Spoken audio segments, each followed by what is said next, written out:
Hello, everybody. Thanks once again for tuning in to another session with Benny. Today, I'm basically focusing on the implementation codes. Okay, if you've watched my previous videos, you would see that I did a station, the implementation station, and I had to code, I think, two medications in there.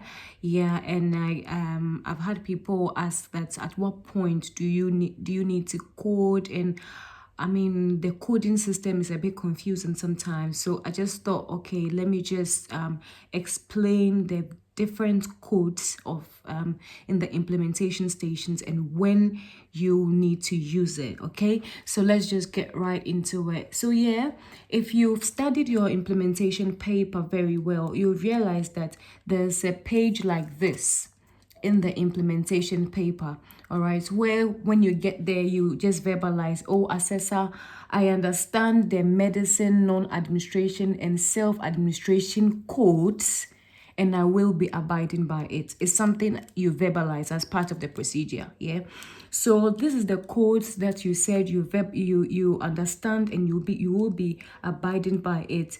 These are the codes: code 1, 2, 3, 4, 5, 6, 7, 8, 9, 10. Okay, and each of the codes, it depends on the reason why you want to code it. You just have to look at it and then fetch which of them suit your reason for not administering that particular medication. All right, so yeah, let's just get into it. So code 1 says what? Medicine unavailable. Inform doctor or pharmacist.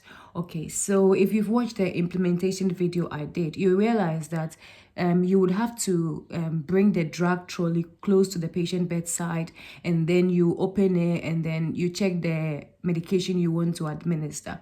If for any reason you open the drug trolley, and the medication you are looking for is not in the medication trolley, then you will have to code that medication as what? Unavailable. It means, assuming I'm looking for irbesartan, and I look through the medication containers and I am sure that I can't find irbesartan in the medication trolley, I will be coding that particular side of the medication as what? Code 1, just to inform whoever that picks the chart that that medication was not available, so you couldn't administer the medication. I think that's self-explanatory enough. Okay, and then if you were like in a normal clinical setting, you would have to inform the doctor and even the pharmacist so that they can supply that medication for it to be administered. Okay, so basically that's about number 1, when the medication is not available. Good. Then code 2 says patients off ward. So still, like on a normal clinical setting, if you have a patient who have capacity and I mean they are not confused and all of that, and they are okay, such patients can, even though they are admitted in the ward, they have the liberty to step out to do 1 or 2 things and come back to the ward. So yeah, some patients are allowed to do that. So if the patient is off the ward at the time of your drug rounds, and it means that you cannot administer that medication, so you are going to code that medication. Even though the medication is due your time, you cannot give it because the patient is not there. So you code it what? Code 2. And everybody that sees it will know that the patient is what? Off the ward, or the patient is not around at the time of your drug rounds. That is also self-explanatory. Good. Now code 3 says what? Self-administration. Self-administration basically talks about patients who, I mean, obviously they probably have capacity and all of that, and so they administered their medications even before you got there to want to like administer that medication. Okay, for instance, you go to these especially the diabetics and all of that, and by the time you get there, maybe if you get there late, they will say they've already administered the medication already, and you can't do anything about that. So that one, even though the medication will be due your time, you are going to document it, but you code it code 3 to say that that medication has been given. However, it was given by the patient, like the patient took the medication him or herself. So that is code 3. All right. That is also, I think, well explained. You should know it. Yeah, good. Now, code number 4. Code number 4 says what? Unable to administer, inform doctor, into brackets what? Alternative route required. All right, so what this code is talking about is that, assuming if you watched my video, you can recall that I asked the patient, please, do you have any, the patient is what? Alan. Hi, Alan. Can I confirm, do you have any swallowing difficulties?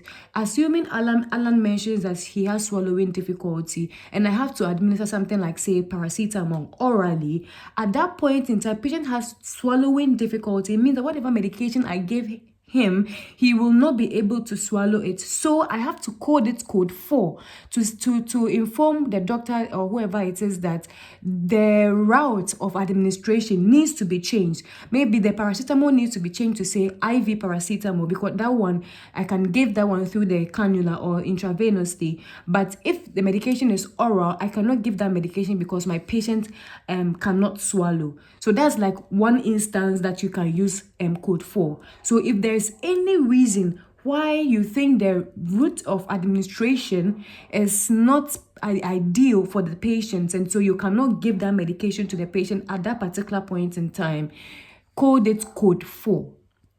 I hope you understand this one. Yeah, code it code 4. All right, good. Now code 5 says what? Start dose given. What this code means is that, assuming you have implementation paper, and usually the first page where the drugs are, you see that they've written once daily medication and all of that. I think something like this, once only medication. And assuming they've put a medication here, let's say furosemide, and then everything here shows that that furosemide has been given. Okay, that's perfect enough. Now you flip your paper and you go to regular medications, and you go back and see the same furosemide in the regular medications again. And then what it says over there is that furosemide, once daily medication.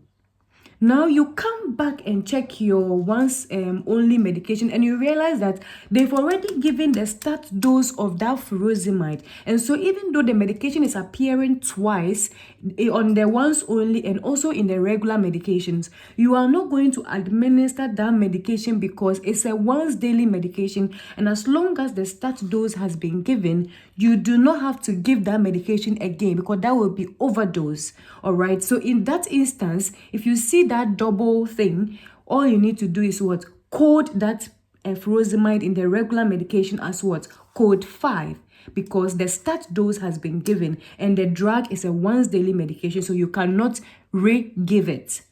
I hope you understand. If you don't, if you have any questions, put it in the comment section and I will explain. I'm just doing my best the way I can. Okay, so that is a start dose given, and let me tell you, it's one of the areas they tricks to the candidates with, because you'll be at regular medication and you are only interested in reading, and I'm happy to dispense, and you forget that you've already read something that says that medication has already been given.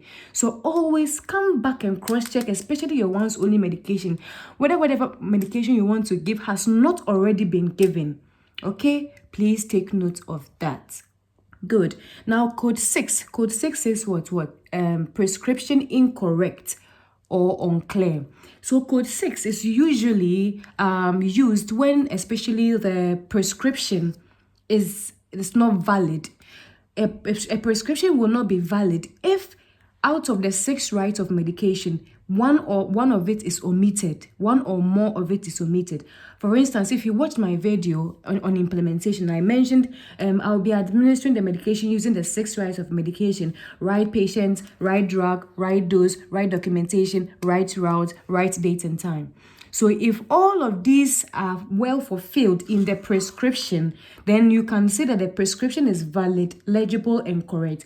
However, if you see a prescription that lacks, say, the dosage, or it lacks the route of administration, or it lacks the prescriber's details, or anything out of that 6 rights of medication, please, the prescription is not valid and you should not administer the medication.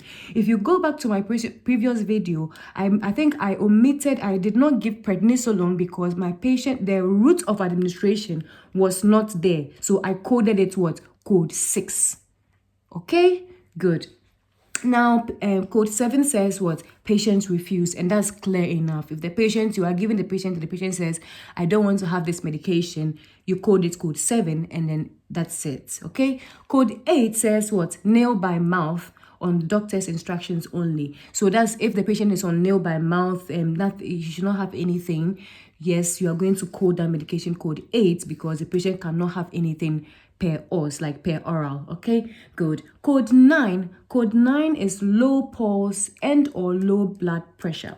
So if you reckon some of them what do you call it, when you are administering some medication, especially like antihypertensive, the antiarrhythmics and all of that, the bisoprolol, the amlodipines and all those class of drugs, yeah, what you do is that you don't just validate the prescription and go ahead to give. You always have to ask the assessor your patient's last blood pressure or your patient's last what do you call it, heart rate. For instance, if I have to give bisoprolol, which is going to help with the what do you call it, patient's heart rate, and I ask assessor, can you confirm that my patient's last heart rate, and the assessor says that patient heart rate is say 49 or 30, whatever it is, that is too low, that if you give that bisoprolol at that point in time, you are going to further reduce the patient heart rate, and literally you are sending the patient to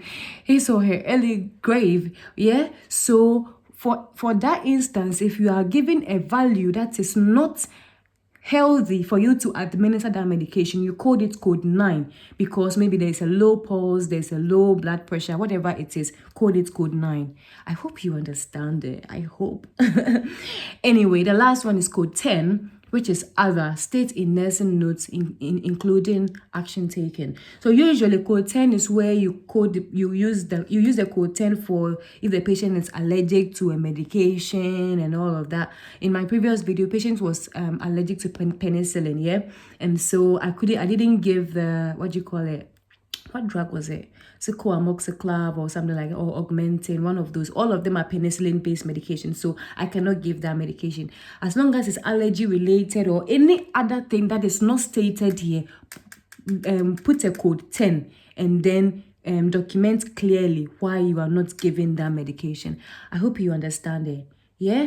Good. Basically, that's it. So what happens is that one thing students forget, or candidates forget, is that you've identified the coding, but one thing we forget is that you have to, even though you have coded it on the medication chart where that medication was supposed to be administered that you omitted, you will code it there, all right, but candidates forget that at the last page of the implementation paper, it has this page which says what? Omitted doses of medicine.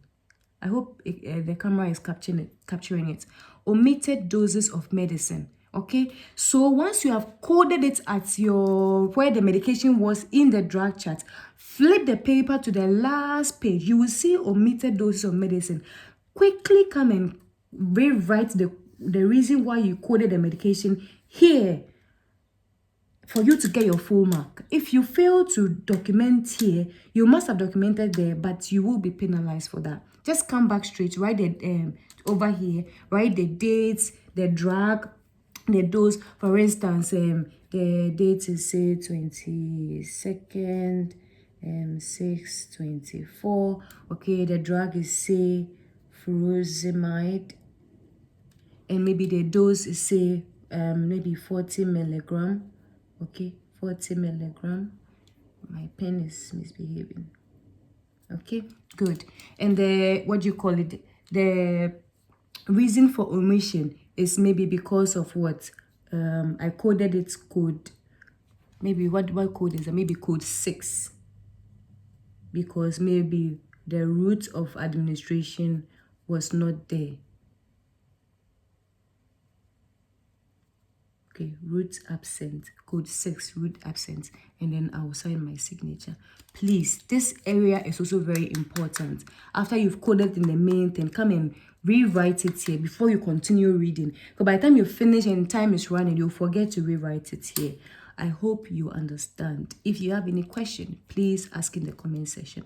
I need more comments in there to let me know that you guys understand it. Thank you all, and I'll see you guys in another video. Bye-bye.